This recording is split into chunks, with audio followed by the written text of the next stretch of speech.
PSM Makassar bakal merumput lagi melawan Madura United di pekan ke-15 Liga musim 2022-2023. Anak asuh Bernardo Tavares ini akan bermain di Stadion Maguwo Harjo Sleman, Daerah Istimewa Yogyakarta pada Kamis 15 Desember 2022 sore. Pertandingan ini menjadi ajang pembuktian mental PSM untuk kembali merebut puncak klasemen. Meski begitu, Madura United tak boleh dipandang remeh.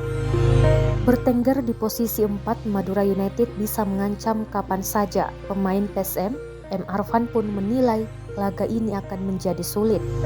Pertandingan cukup berat karena kita tahu Madura tim kuat dengan pemain berkualitas, jelas M. Arfan. Dengan kondisi skuad yang mulai kelelahan, M. Arfan optimis pemain bisa menunjukkan yang terbaik. Ia pun meminta para supporter PSM untuk terus mengirimkan doa untuk kelancaran pertandingan.